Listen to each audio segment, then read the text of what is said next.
श्री ओम नमः सिद्धेभ्य।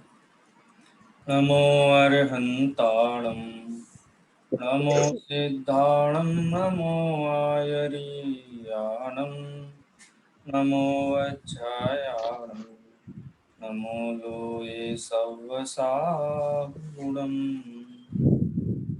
वन्दित्तु सव्वसिद्धे दोमचलमणोभवं गदिं पत्ते वोच्छामि समय पाहुणं नमो सुध केवलीवनिलम् नमः समय साराय स्वानुभूत्या चकासते स्वभावाय भावाय सर्वभावान्तरच्छते। समय सार परमागम की 85 गाथा तक अपनी चर्चा हो चुकी थी। टीका के ऊपर भी चर्चा हो गई थी, जिसमें आचार्य देव ने कहा था कि यदि जीव को उद्गल कर्मों का और जीव के विवाह भावों का दोनों का कर्ता मानोगे तो द्विक्रियावादी का प्रसंग खड़ा होगा। द्विक्रियावादी माने एक द्रव्य दो द्रव्यों का कर्ता है, अथवा वाइस वर्सा भी ले सकते हैं। दो द्रव्य मिलकर के एक कार्य को करते हैं या एक द्रव्य दो कार्यों को करता है। दोनों में द्विक्रियावादी बने का प्रसंग है और दोनों ही मान्यताओं में जो वस्तु का यथार्थ स्वरूप है वो खंडित होता है, माने वस्तु के स्वरूप को निर्धारित नहीं किया जा सकता है। कहने का तात्पर्य है विश्व में जितने भी पदार्थ हैं, जितने भी द्रव्य हैं, उनके स्वरूप का निर्धारण अशक्य हो जाएगा। उनमें भिन्नता न होने से जो विविधता हमें दिखाई देती है, जीव पुद्गल धर्म धर्म आकाश काल की, ये नष्ट हो जाएगी। ऐसा नहीं है द्विक्रियावादी कोई काल्पनिक है तो ब्रह्म। जीव ऐसा मानता है कि एक द्रव्य दो कार्यों को कर सकता है या दो द्रव्य मिलकर के एक कार्य को करते हैं। ये दोनों ही भ्रम है, लेकिन वस्तु के स्वरूप में ऐसा संभव नहीं है, क्योंकि वस्तु के स्वरूप में अगर ऐसा मानेंगे तो वस्तु का स्वरूप निर्धारित करना मुश्किल हो जाएगा। जीव पुद्गल में हो जाएगा, पुद्गल जीव में हो जाएगा, सब खिचड़ी बन जाएगी। अभी तो ये कहा द्विक्रियावादी पने का प्रसंग आएगा, और जो द्विक्रियावादी पना है वो मिथ्या दृष्टि है, द्विक्रियावादी है वो मिथ्या दृष्टि है। देखो, दुनिया के कितने धर्म और दर्शन हम पढ़ते हैं या सुनते होंगे, कई चीज़ हमारे कान में आती है कि उसको विधर्मी क्यों कह देते, बोले हमको नहीं मानता इसलिए विधर्मी है। जैसे कोई कहे अल्लाह को नहीं मानता है तो वो विधर्मी है, अथवा गॉड को नहीं मानता है तो वो विधर्मी है। अथवा कोई हिंदू है वो कहे कि हमारे भगवान को नहीं मानता इसलिए विधर्मी है। बौद्धों में बौद्ध को नहीं माने तो विधर्मी है। जैनों में तीर्थंकरों को नहीं माने तो विधर्मी है। तीर्थंकर माने क्या? जैन मान्यता के अनुसार तीर्थंकर को नहीं माने तो विधर्मी है। तीर्थंकर को नहीं मानने का मतलब ऐसा नहीं है कि आदिनाथ भगवान से लेकर के महावीर भगवान तक जो 24 तीर्थंकर हैं उनको नहीं मानता है, ऐसी बात नहीं है। आवाज आ रही क्लियर मेरी? आवाज आ रही है कि नहीं? बराबर आ रही, बराबर आ रही। हाँ सर आ रही है। डिस्टर्बेंस तो नहीं है? नहीं, बराबर आ रही।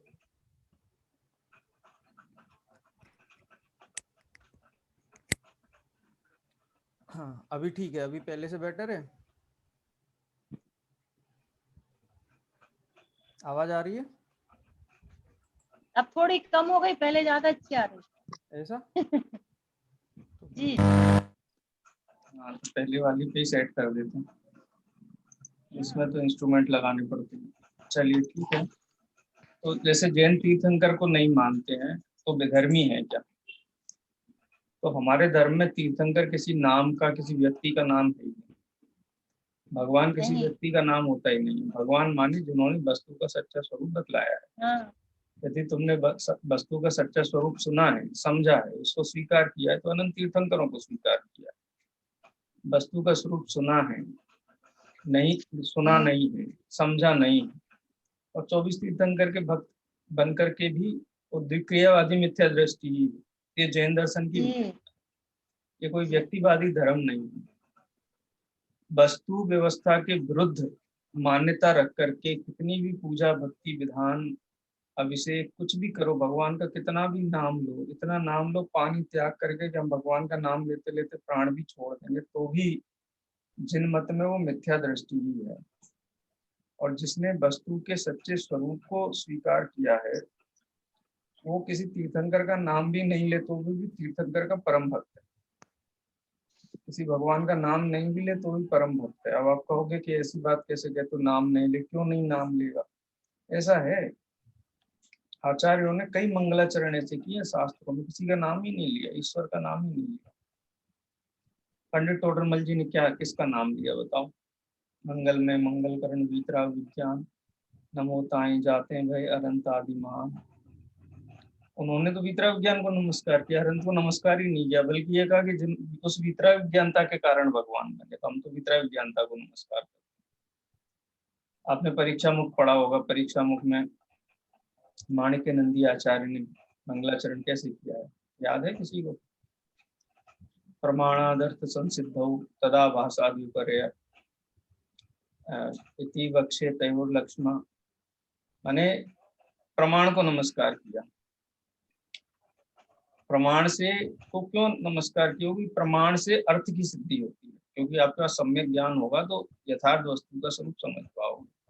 मैं ऐसा नहीं कहता हूँ कि जिन्होंने तीर्थंकर की नाम सहित भक्ति की है वो कम महिमावंत हैं, और जिन्होंने नाम सहित नाम के बिना भक्ति की है वो ज्यादा महान है। ऐसा मैं तुलना नहीं कर रहा हूँ।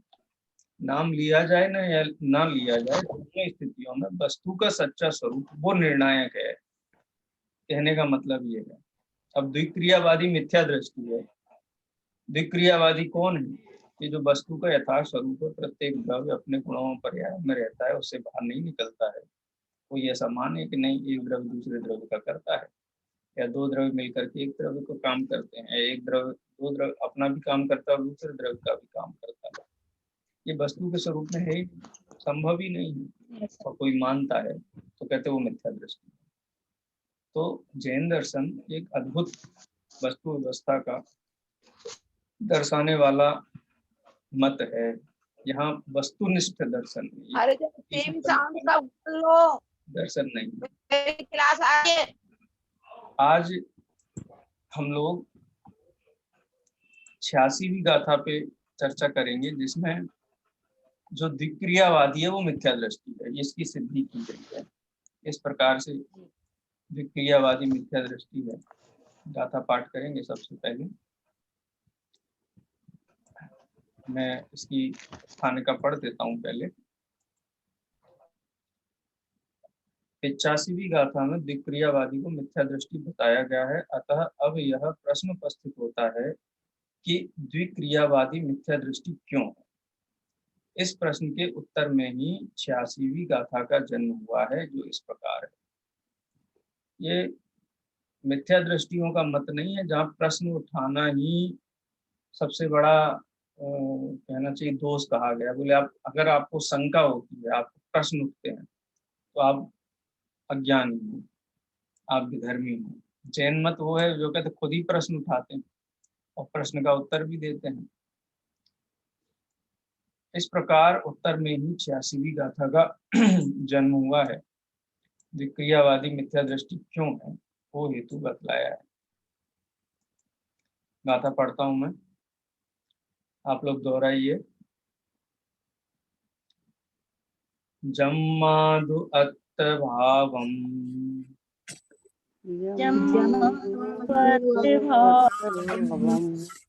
ओग्गल भावम च दो विको वंती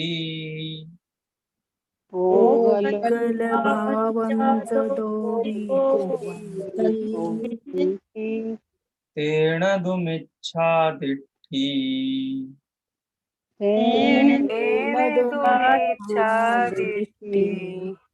दो क्रियावादिनो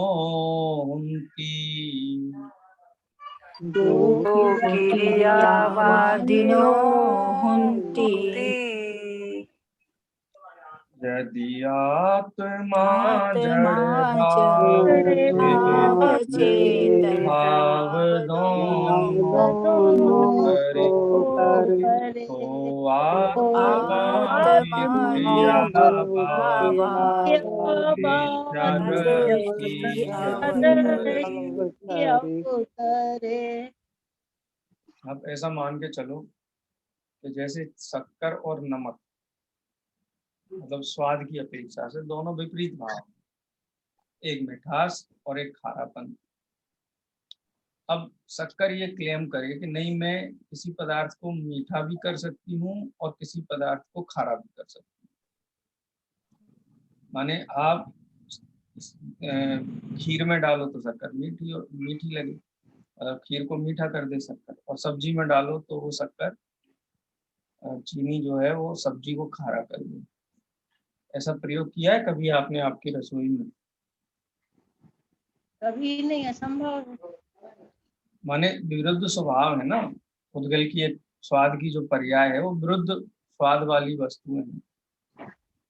जी ये तो चलो उद्गल द्रव्य है, वो एक जैसा ही उद्गल द्रव्य है, स्वाद से स्वादांतर हो भी जाए, लेकिन चेतन और जड़ द्रव्य तो कितने भिन्न हैं।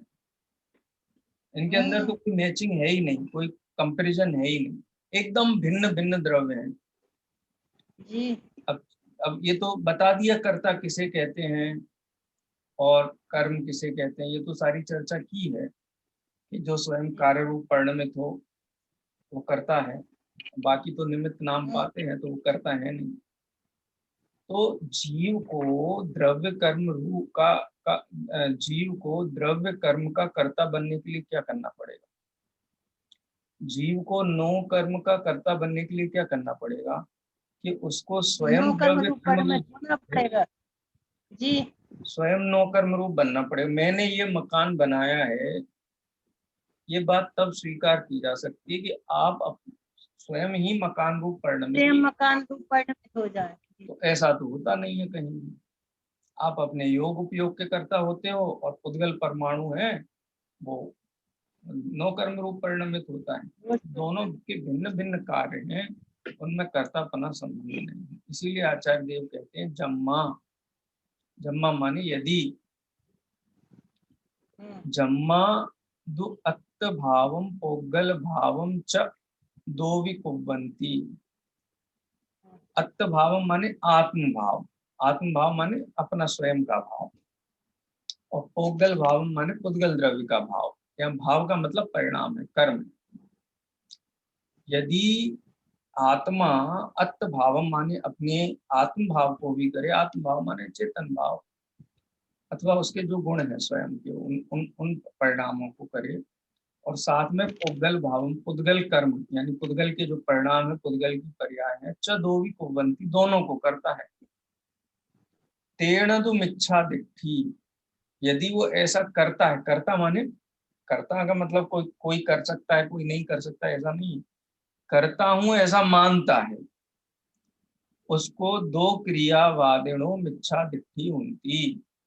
ऐसी मान्यता के कारण वह द्विक्रियावादी मिथ्या दृष्टि ही कहलाता है। द्रव्य तो कुछ होते नहीं है, लेकिन वो इस मान्यता को धारण करने के कारण दो क्रियावादी मिथ्या दृष्टि उनकी, द्विक्रियावादी मिथ्या दृष्टि होता है। क्योंकि हमने ये तो सेट किया ना कि कर्ता कर्म संबंध किनके बीच में है, जिनके बीच में तादात्म्य संबंध है, व्याप्य व्यापक संबंध है, उन्हीं में कर्ता कर्म संबंध है। दो द्रव्यों के बीच में तादात्म्य संबंध नहीं है।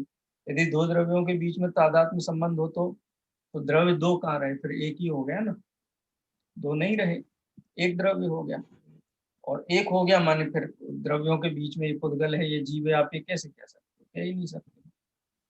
तो तादात्म्य नहीं होता है, इसलिए व्याप्य व्यापकपना भी नहीं होता है, और व्याप्य व्यापकपना नहीं होता तो कर्ता कर्म भी नहीं होता। लेकिन फिर भी कोई माने तो, कोई कहे नहीं मैं तो करता हूँ, तो बोलते ये तुम्हारा अज्ञान है, और इस अज्ञान को लोक में द्विक्रियावादी मिथ्यात्व के नाम से जाना जाता है। तो अगर तुम फिर भी जबरदस्ती करते हो कि नहीं ऐसा ही हूँ, ऐसा ही स्वरूप है, तो तुम द्विक्रियावादी मिथ्या दृष्टि हो, ये यहाँ पर कहा। एक बार मैं गाथा पढ़ रहा हूँ प्राकृत की। जम्मादुवत्त भावम उग्गल भावम च दो विको बंती तेन दुमिच्छा दिट्ठी तो किरियावादिनो हुंती। सरल है गाथा, क्योंकि इसका पूर्व पक्ष तो पहले स्पष्ट कर ही चुके हैं, अभी तो खाली निष्कर्ष दिया है, जजमेंट सुनाया है। जो दोष है वो दोष सिद्ध करके और उस दोष का आरोपी को अभी अपराधी सिद्ध करके 86वीं गाथा में स्थापित किया। कोई अब इसको अपन आगे पढ़ते हैं। वही उदाहरण अब आप कहोगे आचार्य देव वही घड़ा कुमार घड़ाई, बार बार 2-3 नाम मिलेंगे आपको, देवदत्त, सोमदत्त। उदाहरण में देखोगे तो सोने का उदाहरण मिल जाएगा, घड़े का उदाहरण मिल जाएगा, कपड़े का उदाहरण मिल जाएगा, घटपट आदि, यही उदाहरण मिलते हैं। आचार्य देव ज्यादा उदाहरणों में पढ़ते नहीं हैं, और जो उनको दिखाई देते हैं वही उदाहरण वो देते हैं जो लोक में प्रसिद्ध हैं, समझ में आते हैं। इसलिए बहुत सीमित उदाहरणों में ही काम चलाया गया है। चलिए रीडिंग करना है, कौन पढ़ेगा?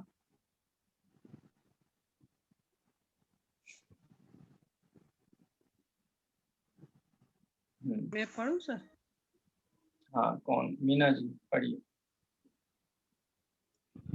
क्योंकि वे ऐसा मानते हैं कि आत्मा के भाव और पुद्गल के भाव दोनों को आत्मा करता है, इसलिए वे द्विक्रियावादी मिथ्या दृष्टि है।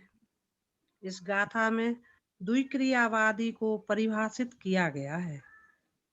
आत्मख्याति में इस गाथा के भाव को भी घड़े और कुम्हार के उदाहरण के माध्यम से स्पष्ट किया गया है, जो इस प्रकार है। आत्मा के परिणाम को और पुद्गल के परिणाम को स्वयं आत्मा करता है, ऐसा मानने वाले द्विक्रियावादी मिथ्या दृष्टि है। किंतु एक द्रव्य के द्वारा दो द्रव्यों के परिणाम किए गए प्रतिभाषित नहीं होते। जिस प्रकार कुमार घड़े की उत्पत्ति में अनुकूल अपने परिणाम इच्छा रूप और हस्तादि की क्रिया रूप व्यापार को करता हुआ प्रतिभाषित होता है, क्योंकि वह परिणाम कुमार से भिन्न है, और प्रत्येक द्रव्य अपने परिणाम को करता ही है, किंतु घड़ा बनाने के अहंकार में भरा हुआ होने पर भी वह कुमार अपने व्यापार परिणाम के अनुरूप मिट्टी के घट परिणाम को करता हुआ प्रतिभाषित नहीं होता, क्योंकि वह घट रूप परिणाम मिट्टी से अभिन्न है और मिट्टी द्वारा ही किया जाता है।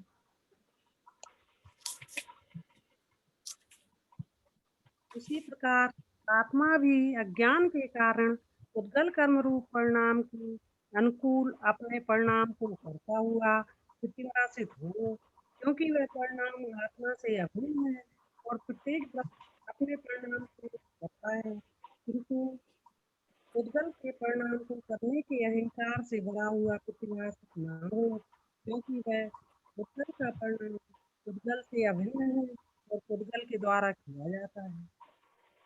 इसी बात को स्पष्ट करते हुए आचार्य जैसे लिखते हैं, जिस आवाज आपकी कुमार स्पष्ट नहीं आ रही है मीना जी। कोई बात नहीं, पहले आचार्य जयसेन का की टीका में अपन देख लेते हैं। वही सरल बात आचार्य देव कहते हैं कि जब घड़ा बनता है उस समय कुम्हार निमित्त है। क्यों? क्योंकि वो अपने योग उपयोग करता है। कैसे? घड़े, मिट्टी के घड़े रूप कार्य के अनुरूप उसके योग उपयोग होते हैं। देखो, हर कुम्हार घड़े का कर्ता नहीं, निमित्त नहीं है। निमित्त वही है जो उस कार्य के अनुकूल योग उपयोग में संलग्न है। लेकिन योग उपयोग का कर्ता तो है, लेकिन मिट्टी की भांति घड़े रूप परिणमित नहीं होता है। इसलिए निमित्त तो हो सकता है लेकिन कर्ता नहीं हो सकता है। उसी प्रकार जीव द्रव्य है, तो जीव द्रव्य मोह राग द्वेष रूप अपने अज्ञान भाव का तो कर्ता हो सकता है, लेकिन जो द्रव्य कर्म है ज्ञानावरण, दर्शनावरण आदि, वो उन रूप नहीं होता है। उन रूप तो पुद्गल के परमाणु होते हैं। द्रव्य कर्म रूप तो पुद्गल के परमाणु होते हैं। तो पुद्गल के परमाणु द्रव्य कर्म के कर्ता हैं। और जीव का योग उपयोग उसमें निमित्त है, और जीव अपने योग उपयोग का करता है। पुद्गल के परमाणु तत्त जाति के वो उसमें निमित्त है, वो इसके भी करता नहीं। माने दोनों ही द्रव्य अपनी मर्यादा में परिणमित होते हैं, परस्पर एक दूसरे रूप परिणमित नहीं होते हैं, इसलिए वो परस्पर एक दूसरे के कर्ता हो ही नहीं सकते हैं। ये बात आचार्य देव ने कही। अब देखो इसी बात को उदाहरण वही सेम है, आचार्य जयसेन ने भी वही उदाहरण रखा है। उनको कोई यहाँ अपना पांडित्य प्रदर्शित नहीं करना है कि बहुत उदाहरण बहुत दृष्टांत है, उनको सिद्धांत निष्ठ होकर के चर्चा करनी है, और वो प्रसिद्ध उदाहरण है, इसीलिए उसी उदाहरण के आधार पर आचार्य जयसेन भी बात करते हैं। ठीक है, इसको अपन आगे पढ़ते हैं। अब कौन पढ़ेगा? सर मैं पढ़े सिद्धि जैन, हाँ पढ़िए।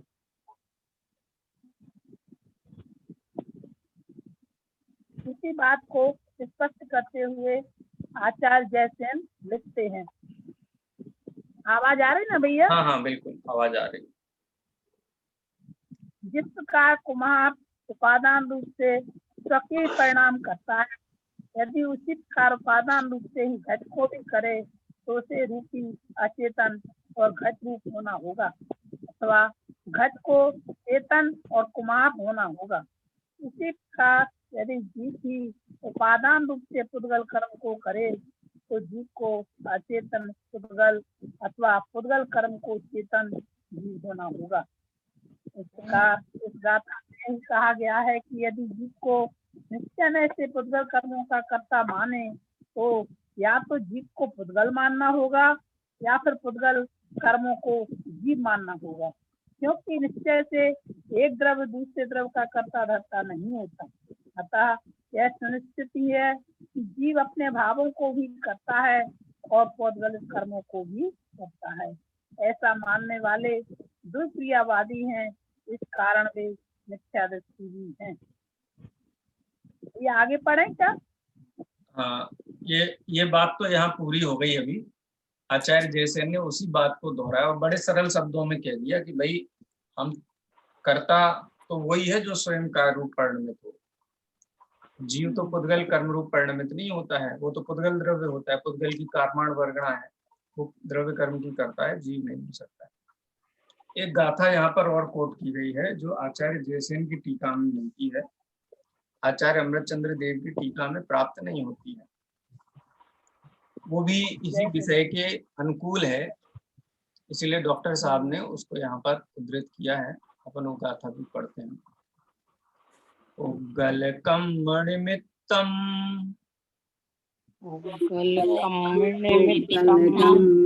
जह आदा कुणदि अपणो भावम्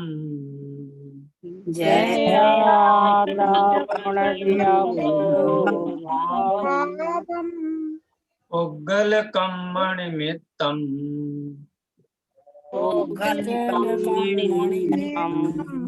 तह वेददि अपणो भावम्।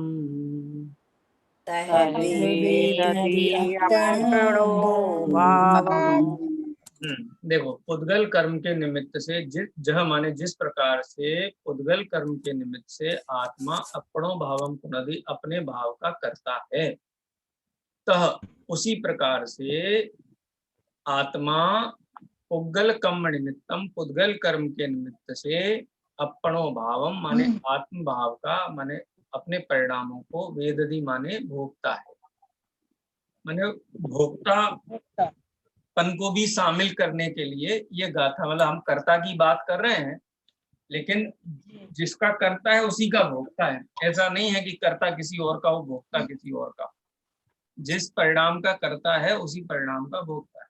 तो इसलिए पुद्गल कर्म के निमित्त से जीव अपने परिणामों का करता है और पुद्गल कर्म के निमित्त से होने वाले जीव अपने परिणामों का ही भोक्ता है, पुद्गल के परिणाम का कर्ता और भोक्ता नहीं है।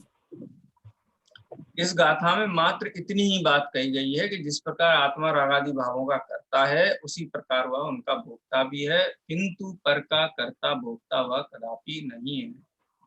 इस प्रकार से जो प्रकरण है द्विक्रियावादी पने का वो यहाँ पर पूर्ण होता है। अब आचार्य अमृत चंद्र देव परिभाषाएं देते हैं। ये जो कलश है ये परिभाषाओं के हैं, अथवा पहले परिभाषा दी, फिर हेतु दिए, और फिर जो सिद्ध करना था वो सिद्ध किया। ये 4 कलश हैं आर्या छंद में।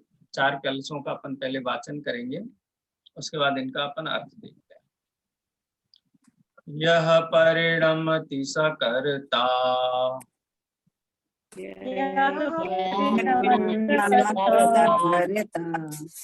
यह परिणामो भवेत्तु तत्कर्म,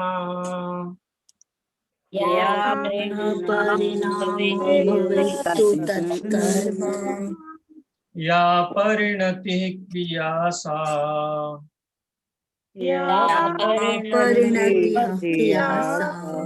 त्रयमपि भिन्नं न वस्तुतया,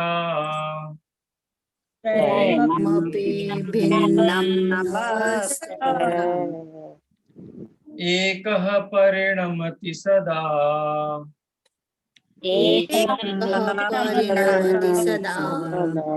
परिणामो जायते सदैकस्य,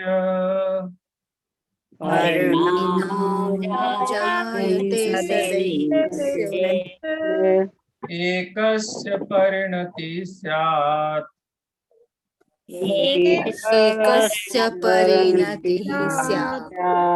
नेकमप्यैकमेव यतः,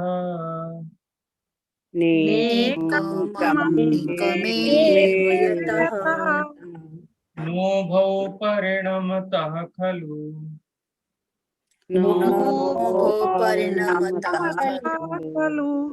परिणामो नोभयो प्रजायेत,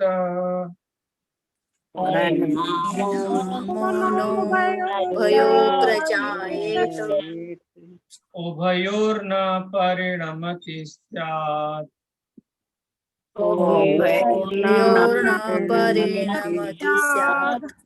थोड़ा गलत पढ़ गए, इसको फिर से पढ़ते हैं। उभयोर्न परिणति स्यात्,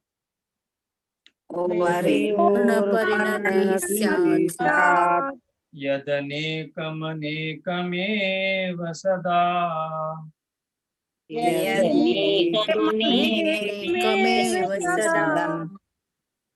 नैकस्य हि कर्तारौ द्वौ,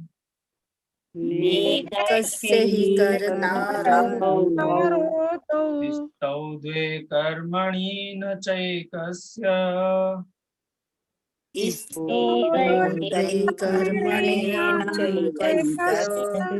नैकस्य च क्रिये द्वे,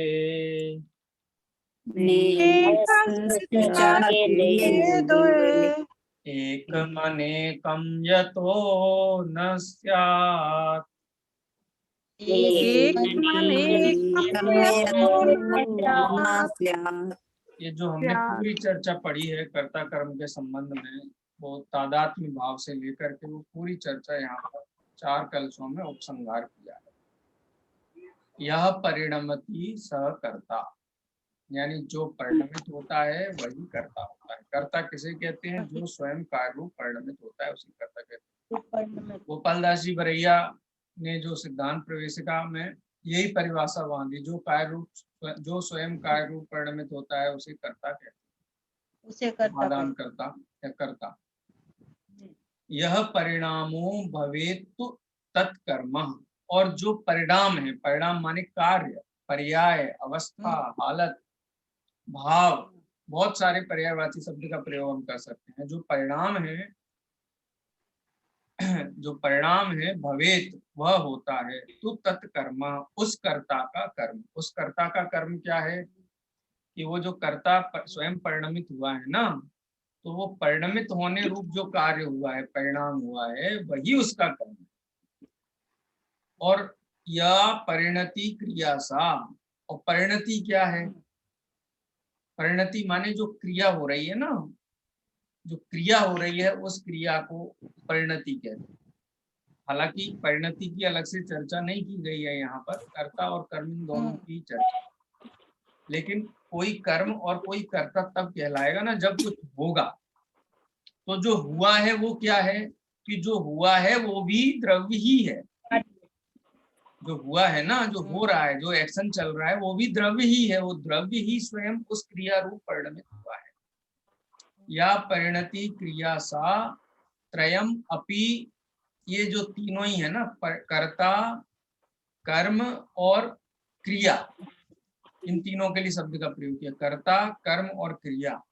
त्रयम अपि, ये तीनों ही भिन्नम न, भिन्न भिन्न नहीं है, ये तीनों अलग अलग नहीं है, ये एक ही चीज है, इनके बीच में तादात्म्य संबंध है, व्यापकपना है, ये तीन वस्तुएं नहीं है, एक ही वस्तु है।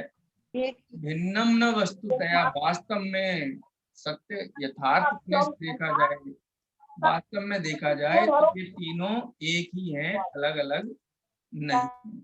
ठीक है, अब क्या कहते हैं, एक परिणमति सदा, कि जो द्रव्य परिणमित हुआ है, एक द्रव्य, हम कार्य देख रहे हैं ना, कोई कार्य हुआ तो उस कार्य रूप कितने द्रव्य परिणमित होते हैं, तो कहते हैं एक परिणमति सदा, कार्य रूप जो कार्य हुआ है उस कार्य के साथ में, उस कर्म के साथ में जिस द्रव्य का तादात्म्य संबंध है वह एक द्रव्य ही सदा परिणमित होता है।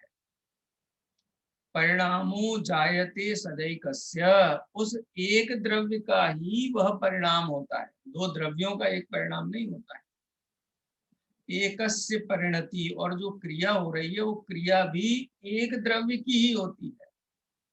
एकस्य परिणति स्यात् अनेकम अपि एकम एव यतः, ये जो अनेक दिखाई दे रहे हैं ना, अनेकम अपि, अनेक क्या क्या दिखाई दे रहे हैं, कर्ता दिखाई दे रहा है, कर्म दिखाई दे रहा है, क्रिया दिखाई दे रही है, तो ये जो अनेक तुम्हें दिखाई दे रहे हैं ना, एकम एव यतः, इसलिए अनेक नहीं है, ये एक ही है, वही द्रव्य कर्म करता है, वही द्रव्य क्रिया है और वही द्रव्य कर्म है, क्योंकि वो द्रव्य तो करता है और वो जो उसकी स्वयं जो परिणमित हुआ उस रूप, वो उसका कर्म हो गया, और जो एक संपन्न हुआ है, जो एक्शन संपन्न हुआ है, जो प्रवृत्ति संपन्न हुई है, वही क्रिया है। तो वास्तव में तीन चीजें नहीं है, ये एक ही चीज।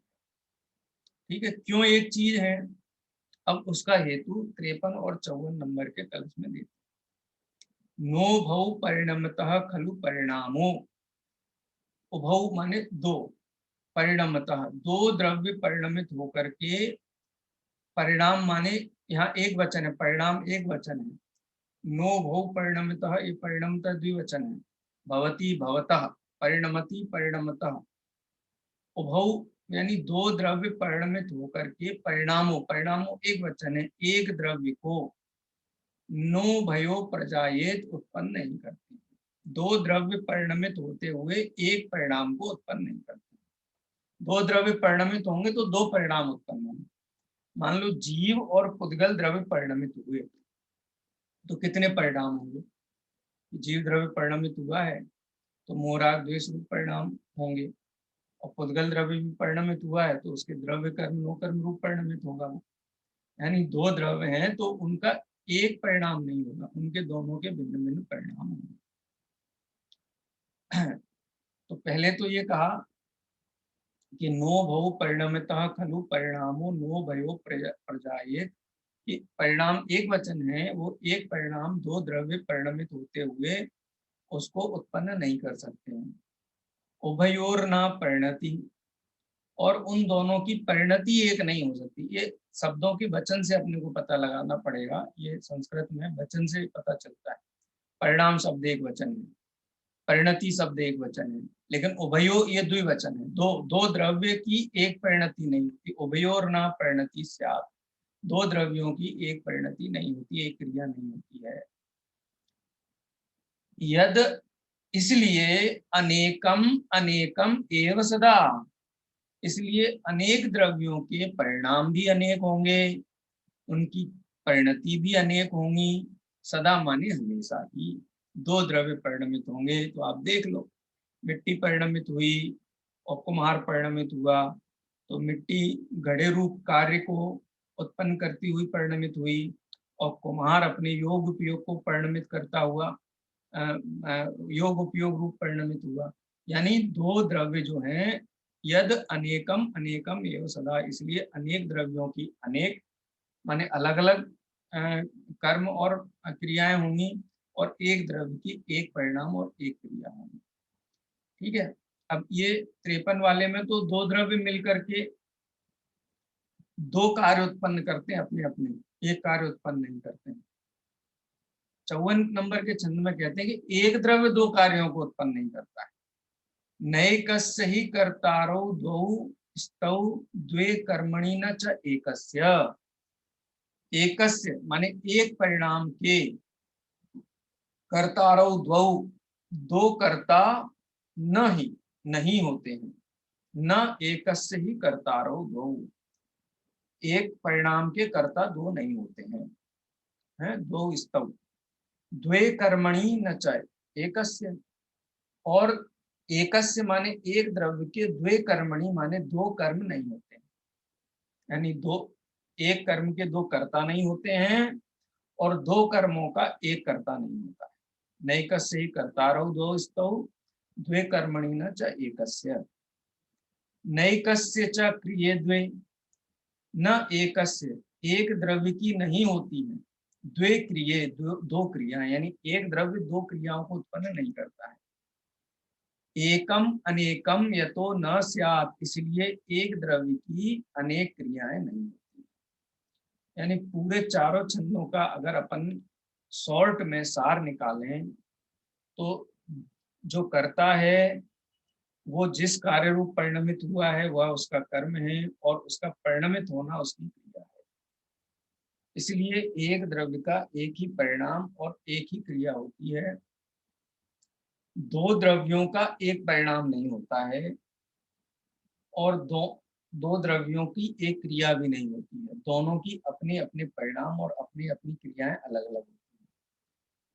और एक परिणाम के दो द्रव्य मिलकर के कर्ता नहीं होते हैं, दो कर्मों का एक कर्ता नहीं होता है, और दो क्रियाओं का भी एक कर्ता नहीं होता है।